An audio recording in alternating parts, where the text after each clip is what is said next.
Olá, começamos mais um programa de entrevistas sobre inovação, denominado Marcos Inovação, e hoje nós temos como convidado especial o César Augusto Romano.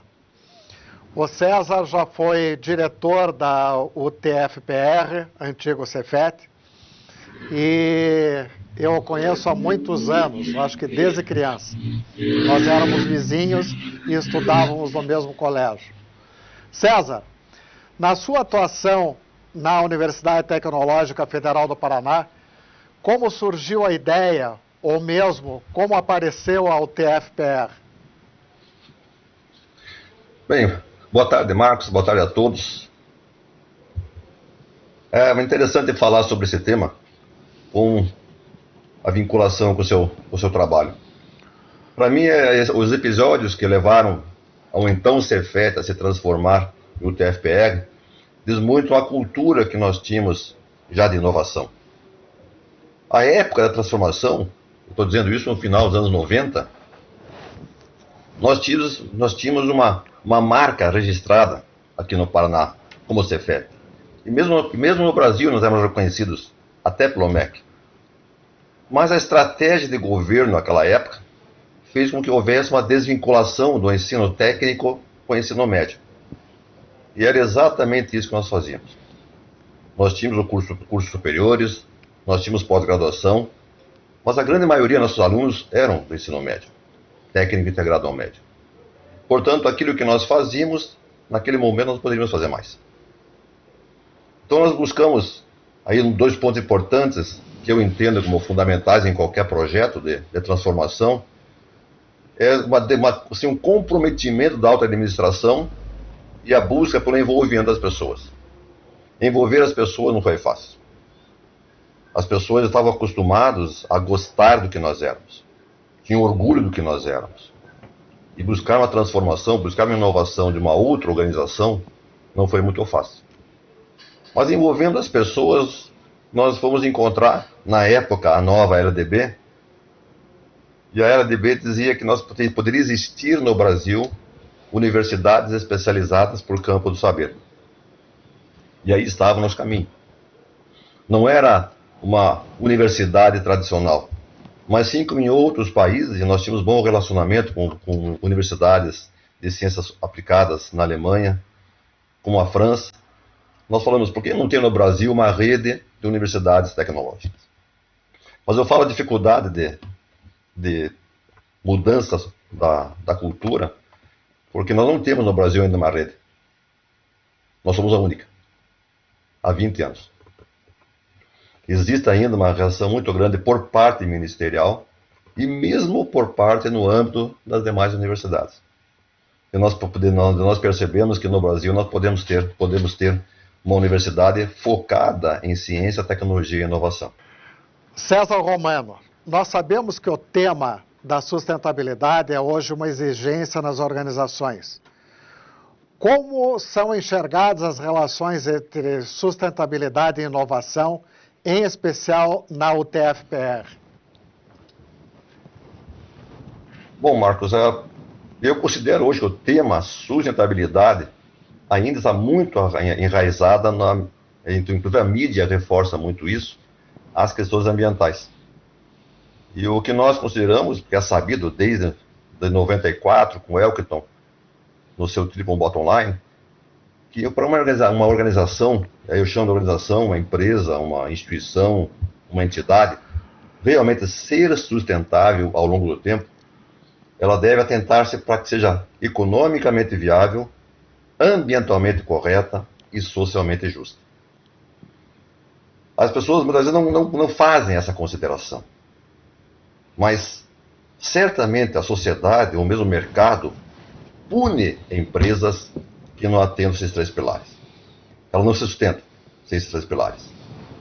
E a forma que as empresas têm de mudar a sua forma de atuação na busca de ser uma entidade, uma empresa, uma organização sustentável, é por meio da inovação e da transparência. São dois elementos que fazem com que uma empresa perceba a questão da sustentabilidade e demonstre isso para a sociedade. No meu ponto de vista, a transparência ganhou mais holofotes em nosso país. até pelas nossas mazelas políticas, enquanto a inovação ficou mais vista pela sociedade como algo mais tecnológico ou mais empresarial. Eu acredito que as empresas conseguirão desenvolver uma cultura de sustentabilidade se estruturarem suas estratégias em um ambiente de inovação e uma atuação de compliance. É fundamental para as empresas criar um ambiente de inovação, ou até mesmo uma cultura de inovação. E não é fácil, Marcos. Não é rápido isso. Nós temos que considerar que os interesses e as expectativas de todas as partes interessadas. Não é uma decisão só da empresa. E para criar uma cultura de inovação, alterar uma cultura organizacional, isso vai de 6 a 8 anos. Uma empresa não se torna inovadora de uma hora para outra. A decisão, sim, vai ter que ser imediata. E, principalmente, tem que haver o comprometimento da alta administração. E, principalmente, mecanismos de envolvimento das pessoas. César Romano, nas últimas décadas, a percepção das pessoas é que o tempo está mais acelerado e as mudanças são cada vez mais significativas. O que a inovação afeta essas mudanças, ou mesmo o que essas mudanças afetam a inovação? Bom, e aí nós entramos num ponto, né, muito significativo. Para a maioria das pessoas, a mudança ainda assusta. O futuro ainda é assustador para a maioria das pessoas. Principalmente as pessoas que têm menor nível de instrução ou menor conhecimento. E ainda mais para nós, no país onde a palavra crise é sempre colocada como algo negativo. Então nós falarmos de uma mudança, sempre parece que nós mudamos devido a uma crise, ou movidos devido à crise. E nós temos que fazer com que a crise, né, seja um elemento de mudança e a mudança não assuste. Eu vejo que desde os anos 80, do século passado, muitas inovações proporcionaram possibilidades imensas para a humanidade. E a internet é o nosso marco maior. Eu vejo que eu trabalho muito nas salas de aula, na pós-graduação, no nível da graduação, o que eu chamei, o que eu denomino de aceleradores da mudança. Uma onda grande de aceleradores atuou mais fortemente dos anos 80, 1980, até mais ou menos 2010, para deixar números redondos. E que tornou o mundo muito menor. Comprimiu o tempo. Os elementos que considero fazem parte dessa onda foram a globalização, em todos os seus aspectos, não só o aspecto econômico, a tecnologia e a inovação. Esses elementos e a força com que isso chegou na sociedade moldaram os indivíduos, moldaram as empresas e moldaram mesmo os países. As pessoas, naquele período, dos 80 para cá, e continuam ainda fortemente hoje, elas se tornaram ávidas pela inovação. As empresas transformaram-se em vendedoras de inovação, e não apenas vendedores de produtos ou serviços. As pessoas e o mercado passaram a pagar pela inovação. A tecnologia, ela promoveu avanços significativos ao bem-estar social. A globalização, por sua parte, acho que inseriu indivíduos, inseriu empresas, inseriu países em uma competição no lugar único, né, o mundo. Não tinha mais competição entre países assim, cerceados por fronteiras. Isso fez com que as pessoas, as empresas e mesmo os países se tornassem players mundiais. Isso fez essa ansiedade, essa necessidade de fazer parte desse cenário mundial que eu chamo de compressão do tempo. Agora, de 2010 para cá, eu considero que nós estamos passando por uma segunda onda de aceleradores de mudança que estão afetando a sociedade, né? Que podemos chamar das tecnologias digitais. As tecnologias digitais estão promovendo aquilo que as pessoas chamam de revolução 4.0, eu chamo de revolução social, que pode ser denominada de 4.0. Não sei se tem uma delimitação, eu já ouço falar em revolução 5.0, dependendo do número de tecnologias que são abrangidas. Mas o fato hoje é que a computação em nuvem, o Big Data, né, esse processamento de grande base de dados, de banco de dados imenso, a internet das coisas, a robotização, mas atualmente a inteligência artificial, eles comprimiram definitivamente o tempo. Os aspectos dessa revolução, os sentidos pela sociedade, eu acho que são muito bem tratados pelo Klaus Schwab, o criador do Fórum Econômico Mundial, um livro que ele escreveu, A Quarta Revolução Industrial, mostra bem os impactos dessas tecnologias na sociedade. Né?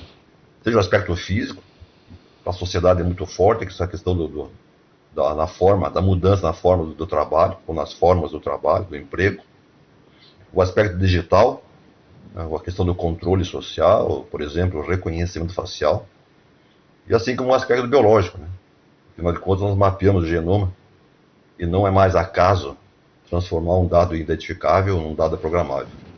Então, esses fatores hoje que nós vivenciamos estão mostrando para a sociedade que nós temos hoje a inovação no nosso campo de atuação. Nós pisamos, dormimos, sentamos na inovação. Nós vivemos inovação. Isso não era tão sentido antigamente. Antigamente a inovação vinha de tempos em tempos. Hoje a inovação é o nosso mal. Nós vivemos na inovação. César, qual é a sua percepção sobre a forma em que a sociedade enxerga a inovação? Bem, Márcio, eu costumo dizer que a maneira como a sociedade enxerga a inovação é bem interessante, porque a sociedade não está assim, necessariamente interessada na inovação tecnológica, mas sim no que ela melhora as suas condições de vida. Isso é interessantíssimo. Então, eu vejo, cada vez que eu falo com as pessoas, como é que funciona um forno de micro-ondas? Qual é a diferença de uma tecnologia 4G e 5G, já que está tão necessária hoje essa mudança? Para a maioria das pessoas não tem como explicar. Agora, quando se comenta com elas os benefícios dessas tecnologias, esses são facilmente percebidos. Então, o que nós devemos estar sempre olhando é quais serão os beneficiários da inovação. As empresas têm que ter uma prática de relacionamento muito forte com os consumidores e com o mercado, principalmente, que permita às empresas antecipar essas percepções. O sucesso da inovação da empresa é se ela consegue antecipar essa perspectiva do consumidor. Qual é a inovação que ele quer? Ou qual é a inovação que ele deseja? A inovação que ele tem uma expectativa maior. E isso é interessante, principalmente nos dias de hoje, porque nós estamos passando por uma mudança muito significativa na humanidade, porque a pessoa diz, o mundo está ficando mais velho. Na verdade, nós nunca tivemos uma humanidade com tanta idade, uma idade média tão elevada. E certamente essa sociedade com mais idade tem também suas expectativas por inovação diferenciadas. Então as empresas devem, nesse momento, também estar preocupadas no sentido de estar atento, perceber que inovação eu posso oferecer perante essas alterações demográficas em seus mercados. As pessoas, idades diferentes, têm desejos e aspirações diferentes. E nós devemos oferecer inovação para essas pessoas, percebendo esse fenômeno da demografia. Então a minha pergunta é, como essa população atual, com idade média maior, percebe a inovação? Nós não temos mais uma pirâmide etária. As pessoas chamam de barril etário, né? Onde a idade média, que nós tínhamos sempre, a maior base da população, das crianças, jovens e adultos, hoje nós temos no mundo uma idade média de 35 a 40 anos. Portanto, a percepção desse patamar de pessoas, dessa idade de pessoas, é diferente de uma maioria de pessoas que tinha 18, 20 anos. Na sua opinião, César, qual é o papel da inovação no desenvolvimento e na competitividade de um país? Você que falou bastante de país. Bem,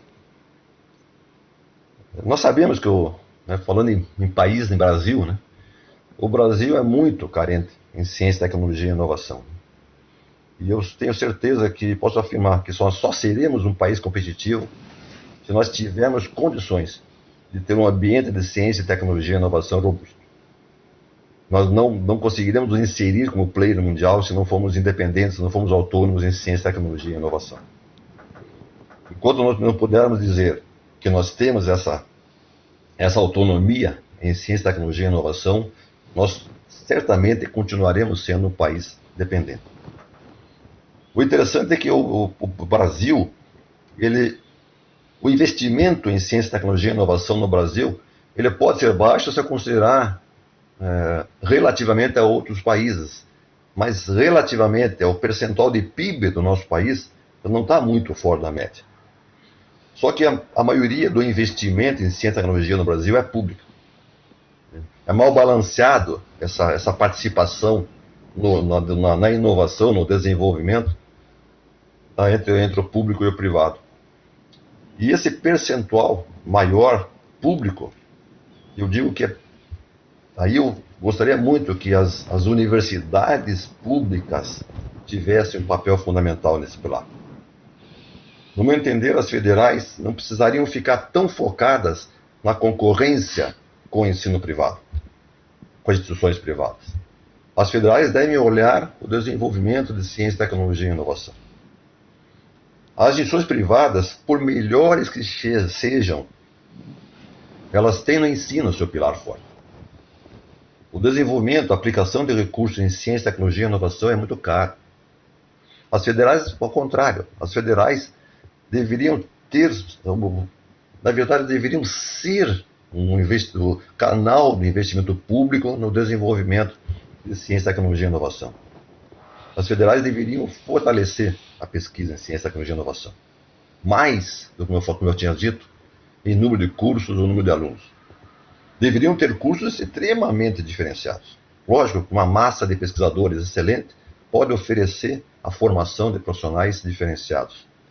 Agora, é fundamental essa contribuição desse investimento público para que efetivamente a gente possa contribuir para transformar o Brasil num player mundial e inserir o país no mundo globalizado. Aliás, nesse momento, né, Marcos, nós estamos vivenciando isso. Quanto à dependência por uma tecnologia, uma vacina, por exemplo, tem criado internamente tantos problemas. É verdade. Só estamos conseguindo nos inserir nesse campo por dois institutos muito diferenciados, a Fiocruz e o Butantan, que conseguem ter, sim, uma tecnologia de nível mundial. César, como um indivíduo comum percebe de forma mais prática a inovação em seu dia a dia? Eu acho que é um desafio muito grande, né, para as instituições, para as empresas, né? Fazer essa leitura correta dessas demandas, dessas necessidades, dessas expectativas do seu público-alvo. Que eu prefiro chamar de partes interessadas, né? Que muitas vezes a gente acha só que o consumidor, né, que o nosso consumidor é nosso cliente, mas o nosso cliente tem vários outros fatores. Nosso cliente interno também é um cliente, nosso mantenedor, né, nosso financiador, nosso cliente. Então não se trata de apenas ficar separando quais são as minhas partes interessadas. O desempenho de uma empresa é afetado pela percepção que essas partes interessadas têm da nossa empresa. Se a minha empresa quer ter uma imagem, uma visão de uma empresa inovadora, nós precisamos de alguma forma demonstrar isso. E o nosso consumidor, nosso público-alvo, percebe a inovação de forma diferente. Atualmente, está muito assim, visível que o público tem dado muita importância ao tema inovação social. Ou, de outra forma, se perguntando qual é o impacto social de uma inovação. É uma alteração interessante do campo tecnológico para um campo mais amplo, que é a inovação social. As empresas precisam ficar atentas a isso. A inovação está deixando de ser vinculada muito ou apenas ao campo tecnológico, e cada vez mais a finalidade maior da inovação tem sido esse impacto social da inovação.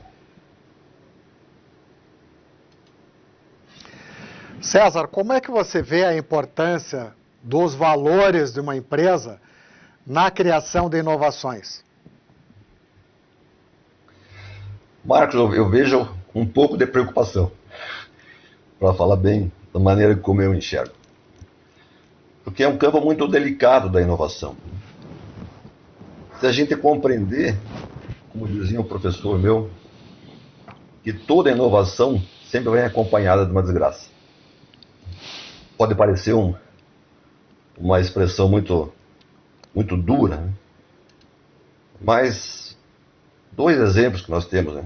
Eu acho que o Santos Dumont nada gostou, e até quem sabe ter sido um dos motivos da sua depressão, de ver que o seu invento, que ele fez com tanto amor para andar nos arredores de Paris, para ver sua namorada, ver a sua invenção ser usada para bombardear Paris, para ser usada como arma de guerra. Quem sabe o domínio do ciclo nuclear, que tantos benefícios trouxe para a medicina e para a humanidade, particularmente na medicina, na área médica, né? Os equipamentos médicos, mas também foi usado para a bomba atômica, para destruir a humanidade. Então eu entendo que a inovação precisa ser baseada em valores humanos, em princípios sociais. A gente precisa fazer essa reflexão. Se eu pegar nas últimas 2 décadas, né, a nanotecnologia abriu inúmeros caminhos para novos materiais, novos processos. Já existem diferentes inovações no mercado baseadas na nanotecnologia. A outra inovação, a biotecnologia, da mesma forma. Ela trouxe muitos benefícios, um avanço significativo no sequenciamento genético. A revolução na agricultura é outro exemplo da biotecnologia. Agora, por que eu vejo com preocupação? Vamos imaginar unir a nanotecnologia com a biotecnologia e uma cabeça sem valores. Pode. Não estou afirmando que isso está acontecendo, mas pode surgir um bichinho nanobiotecnológico, invisível, que afeta todo o planeta. Pode se tornar uma pandemia. Por isso que eu digo que a inovação precisa ter valores humanos e princípios sociais. E aí, Marcos, a gente entra na questão das patentes, né? Que é um fator fundamental da inovação. Como que serão tratados, como que será tratada a questão da patente? Em algum momento deverá ser, eu creio, alterada a sua forma que hoje é vista. Já uma década atrás, já foi isso levantado. Será que nós podemos deixar milhões de pessoas morrerem somente porque a patente é minha? Isso é uma enorme reflexão. Como regulamentar esse tema? Isso faz parte de quem atua na área de inovação, faz parte de todos nós que atuamos com inovação. Eu acho que todos puderam constatar a elevada qualificação do César Augusto Romano, a quem eu agradeço pela excelente entrevista. E eu deixo agora a palavra para as suas considerações finais e que você fale um pouco sobre como a UTFPR impulsiona inovações. Marcos, primeiro eu quero agradecer a você pelo convite, quero parabenizar a você por esse trabalho teu na área de inovação. E o que nós procuramos fazer, enquanto instituição, enquanto professores que compõem uma instituição, é que nós devemos proporcionar à sociedade essa inserção no mundo globalizado. Falando na parte da formação de profissionais, mostrando a eles que eles não são mais impedidos de atuar no mundo globalizado. Não são mais impedidos de atuar em qualquer parte do mundo. E hoje é fundamental para os nossos profissionais perceberem que eles devem estar em condições de participar de um mercado do conhecimento. E esse conhecimento não tem fronteiras. O conhecimento não tem hierarquia. Então, onde o conhecimento deles puder ser articulado com o conhecimento de outros especialistas, eles devem até estar atentos. Então, essa é uma parte muito importante da universidade, para perceber que os nossos profissionais podem atuar em qualquer parte do mundo. E a outra atuação nossa é no investimento em ciência, tecnologia e inovação, que permita a todo o nosso corpo de professores e de pesquisadores proporcionar à sociedade, às empresas ou entidades, a apropriação de tecnologias que permitam a geração de receita e a inserção do país também nesse mundo globalizado. Então, na verdade, aquilo que eu falei no começo, eu acho que a inovação, de forma definitiva, tem moldado indivíduos, tem moldado empresas e tem moldado o país. E por isso nós atuamos tanto nessa cultura de permitir, de exigir